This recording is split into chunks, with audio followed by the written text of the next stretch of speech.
so I went along with it. He had to be lying. But under the influence of the drug he had given me, I had to fight not to believe his words. It's all in your head. You've been making it up. Apart from the tragic accident with your wife, no one has been killed. Your delusions are just a manifestation of your subconscious mind trying to protect you from the too painful truth. Unless we fight the fantasy, it will return. I know the instinct is to resist me, but think about it. Doesn't this make far more sense than the insane supernatural conspiracy you have concocted in your mind? You're a skeptic by nature, Alan. We both know this. Everything can be explained logically.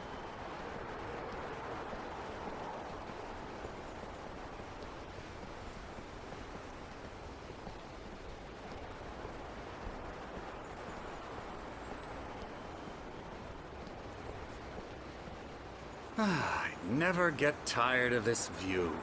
Very inspiring, isn't it? Cauldron Lake spread below us. I could see Mirror Peak on the other side of the lake. I thought I could make out the spot where Diver's Isle had been when I arrived with Alice. Now there was nothing but waves. It seems there's a storm coming. Funny, I don't recall there being a mention of that in the weather forecast. Well, no matter. This way. Follow me.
Alan, what I'm telling you is good news.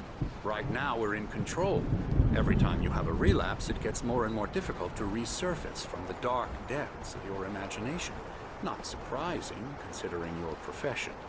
Imagination is what you work with. After all your nightmares, this should come as an immense relief to you. If it doesn't, why is that? Because I'm lying? Or because you don't want to admit that you're not well? It's very natural for you to think of me as your enemy. It's part of the illness. I let him talk. Hartman obviously loved his own voice. His words echoed madly inside my head. I dug my nails into the palms of my hands to stay focused. You need to work with me. Once you accept that, we can begin the journey towards your recovery. Come along. Let's go inside.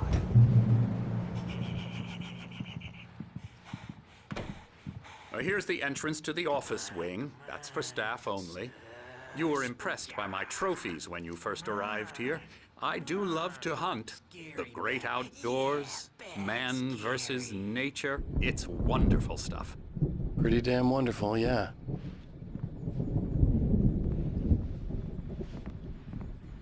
Scary, scary, scary.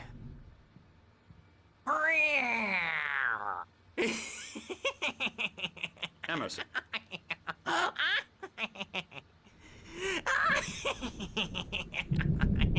I'm a real bad dream, mister. You should be afraid of me. Don't want to run into me in the night, that's for sure.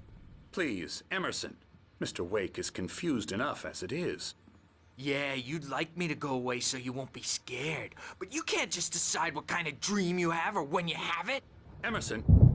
Okay. Sorry. Boo. That's Emerson. We're actually making some progress with him, I'm happy to say. He works on